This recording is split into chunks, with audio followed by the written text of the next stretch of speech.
Depuis 72 heures, les États-Unis se sont lancés dans un conflit à très haute intensité. Des moyens considérables ont été mobilisés. En face, l'Iran a fabriqué dans le plus grand secret depuis des mois des milliers de drones et de missiles. 3 semaines, ça fait 3 semaines que la guerre en Iran a débuté et le moins qu'on puisse dire, c'est que l'incertitude bat son plein, notamment sur les marchés financiers.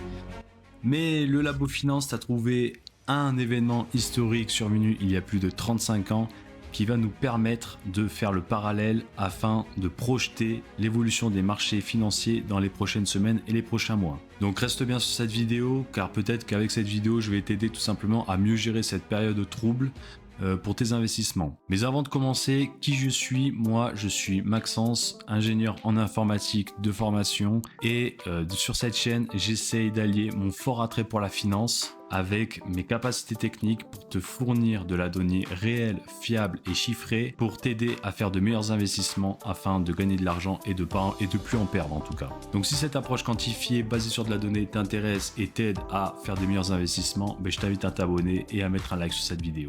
Donc, quel est cet événement que je vais pouvoir mettre en parallèle avec ce qui se passe aujourd'hui en Iran? C'est tout simplement la guerre du Golfe. Et juste 2 petits mots sur le contexte de la guerre du Golfe. En fait, c'est après les 8 ans de guerre qu'il y a eu dans les années 80 entre l'Irak et l'Iran. Donc déjà, tu peux voir que il y a déjà plus de 40 ans, cette région du globe était déjà sous tension. Donc après cette guerre-là, l'Irak sort complètement affaibli économiquement et accuse le Koweït de faire baisser les prix du pétrole en augmentant la production. Et donc ce que va essayer de faire l'Irak sous Saddam Hussein, c'est d'envahir le Koweït pour pouvoir s'accaparer un petit peu des réserves de pétrole et baisser sa dette. Voilà, c'est une vulgarisation en 2 secondes.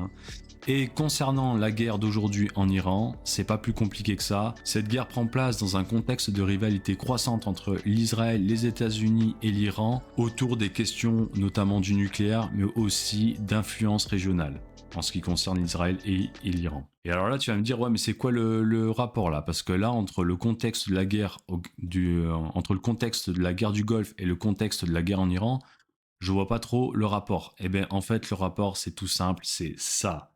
Le pétrole, l'or noir, et il y a une phrase que j'aime beaucoup en économie qui carrément presque résume l'économie en une seule phrase, c'est l'économie, c'est de l'énergie transformée. Donc le pétrole, c'est en quelque sorte le carburant principal de l'économie et c'est assez intuitif si tu veux. C'est comme pour transporter par exemple des biens, eh bien, il faut du pétrole pour que les camions puissent transporter des biens. Et si donc le pétrole flambe, c'est l'économie qui flanche. Donc voilà ce que ces 2 guerres dans la même région géographique ont en commun, le pétrole. Donc je me suis permis de te faire une petite table comparative entre guerre du Golfe et guerre en Iran. Donc comme je te disais, pour le contexte, la menace principale en tout cas, c'était l'invasion du Koweït pour la guerre du Golfe. Et là, c'est un peu le blocage du détroit d'Ormuz, parce qu'avec le détroit d'Ormuz, c'est par là que transite 20% du pétrole mondial. Et donc, forcément, si tu bloques ce détroit, tu as jusqu'à 20 millions de barils par jour qui sont bloqués. Et pour la guerre du Golfe, c'était jusqu'à 4,3 millions de barils par jour qui étaient impactés. Donc, en conséquence directe sur le pétrole, l'or noir, le carburant de l'économie, du coup, durant la guerre du Golfe, c'est passé de 16 à 46 $ à peu près, donc une augmentation de jusqu'à 170% contre 70% pour la guerre de l'Iran.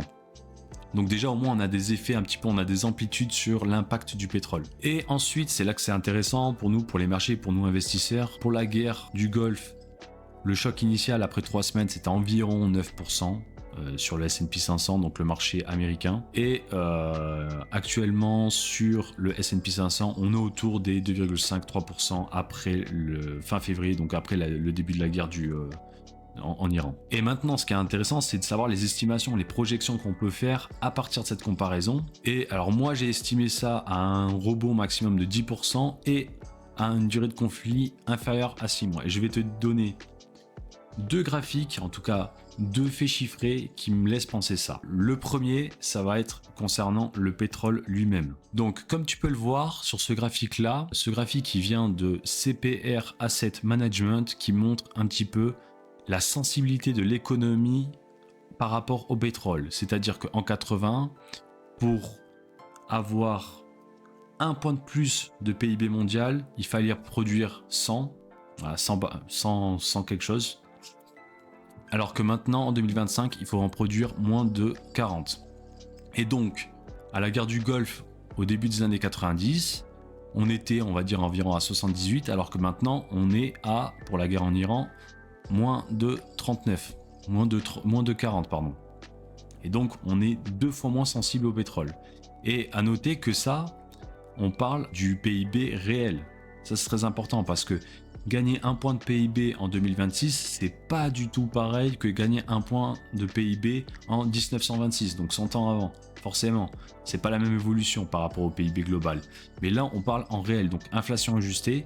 Et donc ça, c'est super intéressant. Ça nous montre que l'économie est beaucoup moins sensible au prix du pétrole que c'était le cas dans les années 90. Et donc, si je reviens sur ma table, en fait, c'est là que je te dis que moi, je pense qu'il y aura moins d'impact que la guerre du Golfe, puisqu'en fait on est moins sensible au prix du pétrole. Car clairement, d'un point de vue marché et finance, le seul impact que ça a, c'est concernant le pétrole. Et donc c'est pour ça que je t'estime un rebond à environ 10%, c'est parce qu'en fait je pense que l'impact sera moindre que sur la guerre du Golfe. Et d'ailleurs, en parlant d'impact de la guerre du Golfe, je vais te montrer le graphique directement, comme ça tu pourras voir ce que ça a fait sur le S&P 500. Et donc voilà, la guerre du Golfe, on voit que en 8-10 mois, ça a été effacé, avec un drawdown d'environ 18%, comme tu peux voir ici. Et tu vois que sur cette fenêtre de 4 ans, au final, la guerre du Golfe, elle a eu pas un si gros impact que ça sur la progression du Standard & Poor's 500. Et le deuxième facteur qui est très important pour les marchés, c'est est-ce que cette guerre va s'enliser dans le temps ou est-ce qu'elle va être bientôt arrêtée. Et ça, on peut y répondre grâce à un site qui fournit des probabilités assez précises et sharp, j'ai envie de dire, c'est Polymarket. Alors Polymarket, pour certains ça peut sonner pas très sérieux, mais en réalité pour moi c'est très sérieux comme site, tout simplement parce qu'il y a en statistique ce qu'on appelle la sagesse des foules. La sagesse des foules, c'est quand plusieurs personnes sont en compétition dans un marché sur un avis. Typiquement, personne ne sait exactement quand est-ce que cette guerre va se terminer, mais des gens peuvent essayer de parier, donc mettre leur propre argent sur le fait que ça va s'arrêter par exemple avant le 30 juin. Et donc là, sur ce site, on voit que la probabilité que la guerre en Iran soit terminée avant fin juin, c'est 52%.